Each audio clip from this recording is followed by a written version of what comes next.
right, guys, this one's kind of a fun one.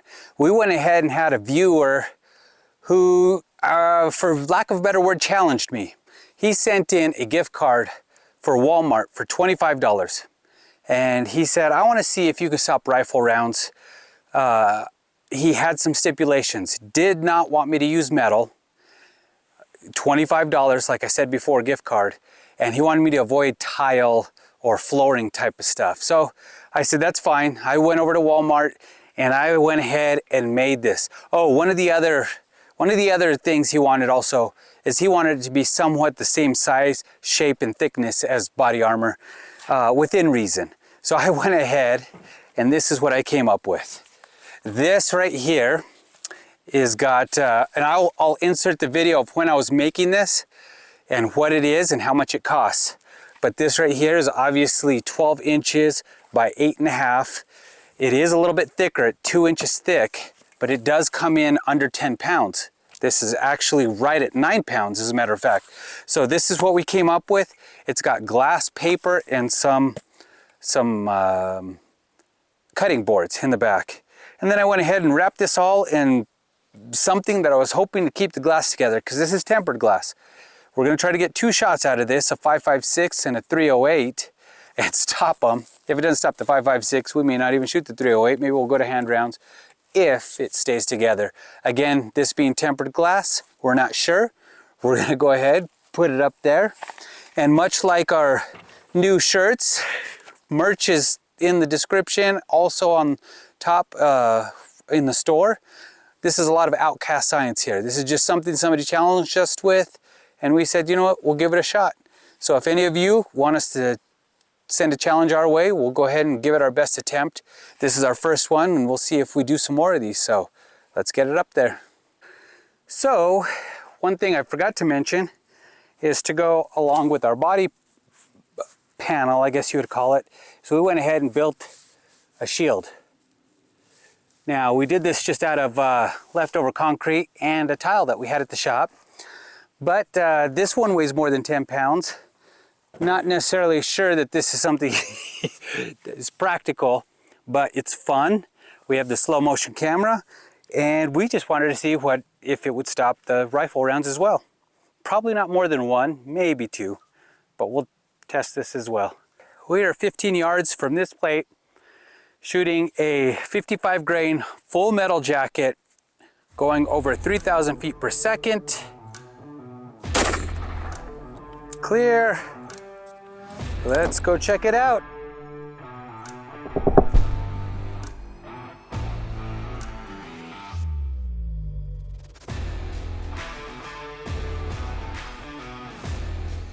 It definitely looks like the glass held up.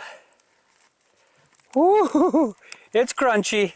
It is crunchy, but were we able to stop a 5.56? Oh yeah. Nothing came through. Oh, all right, on to the 308. Surprisingly, that plate was able to stop 5.56. So we are moving on to 7.62 by 51, 147 grain full metal jacket. I would say this has got quite a bit more punch. So if it stops this, I will be very surprised. Here we go. Ready? Okay. Woo, I saw dust fly in the back. Clear.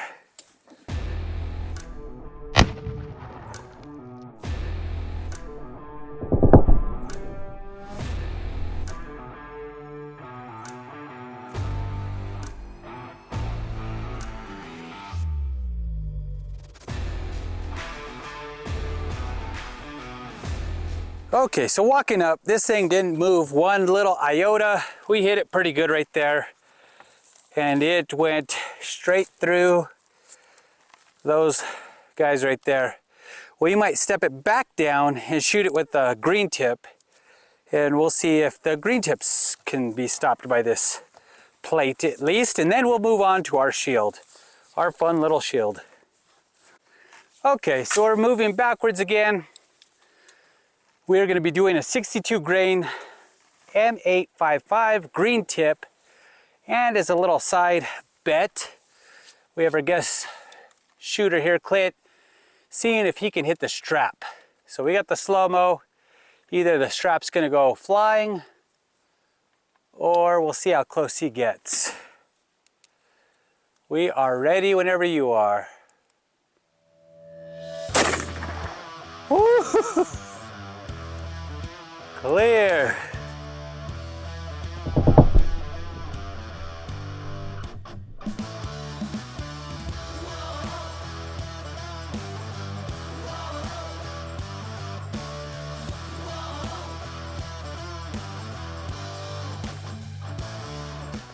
Nope. Oh, you know what? It may have. It looks like we hit here. And there is an exit hole. That was a little, we missed all the material inside though. Okay, so we feel, although he did hit the strap, I gotta say, he wins that bet. That's quite a shot. We were a little too far to the right.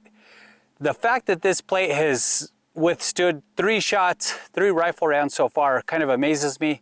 But we're gonna go ahead, we're gonna hit it with 62 grain, green tip M855, 556, one more time and see if an area that maybe isn't as compromised can hold up.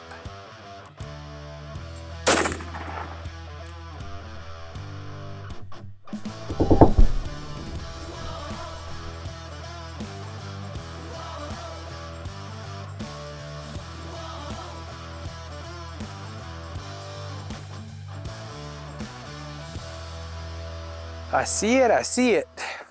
Right there. Holy crap. What is... That's kind of gummy. That is kind of gummy. That was a good spot. We had already checked. Came out. We know that the cutting boards are right there. So that is... What the heck is that?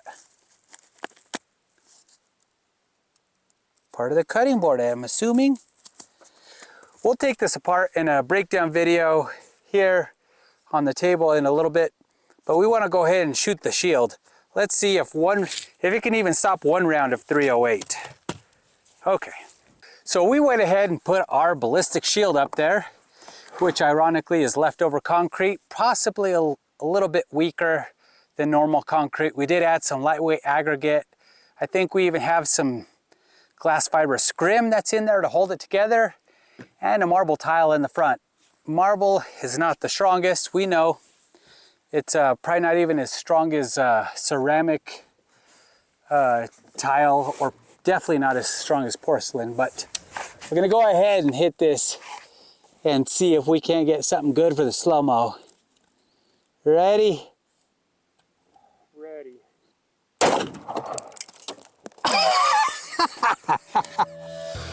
Yeah, we had some come back to us. Clear. Let's go see. Let's go see what we did.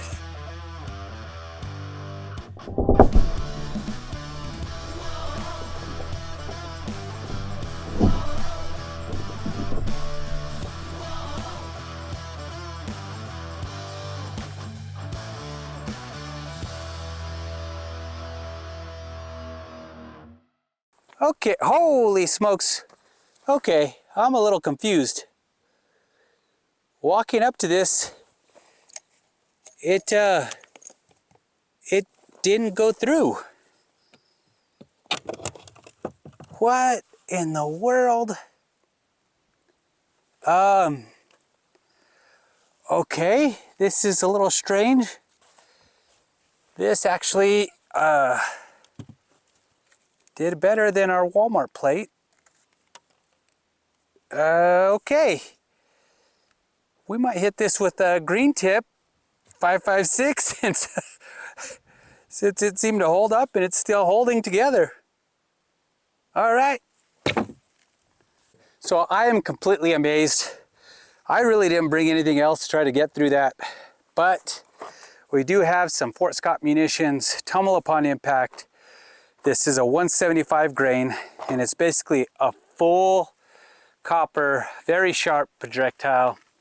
We're gonna see if this can get through it. I have never chronographed these, so I'm a little curious as to what these are actually going. So I put the chronograph up as well. Okay, so here we go. We will go to the right. And we got an error on the chronograph, of course. And I have no idea if that went through or not, so.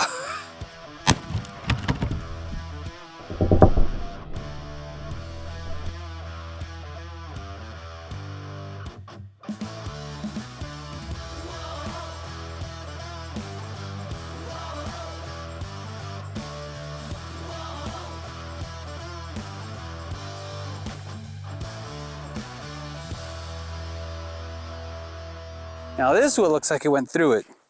So by the way, we found the 308 from the last shot, the Full Metal Jacket. This one definitely, oh my goodness. Oh my, ow, woo-hoo-hoo. That is beyond hot. But it's right there.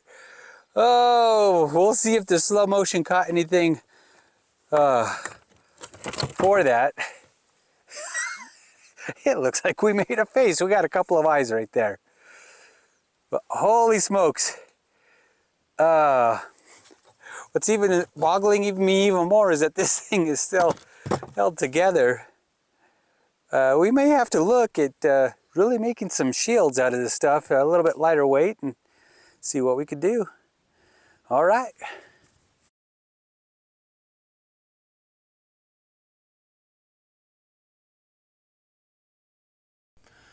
Okay, so now back at the shop, I want to go ahead and tear this plate down and show you what we came up with.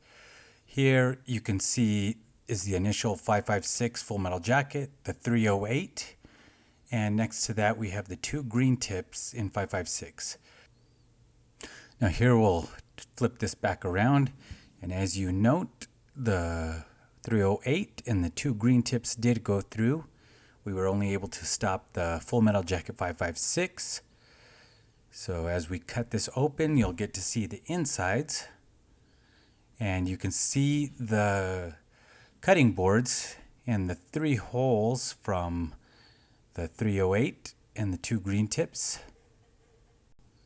Now what is interesting is that there is no mark even from the Full Metal Jacket 556, meaning that it stopped in the paper. And as you can see, the glass is completely shattered. Who knows at what point it was just completely compromised, probably by about the 308. But going through the paper, the 556 only went, I would say, halfway through the paper. So the glass and paper were able to stop the 556 alone. As you can see, the green tip there was tumbling, but still managed to make it through the paper and the cutting board. And luckily, the wrap that we had on the outside seemed to really hold everything together quite nicely. So once again, if you have a challenge you want us to try, just leave a message in the comments. We'll get back to you. And if you made it to the end, thanks for watching. We'll see you on the next one.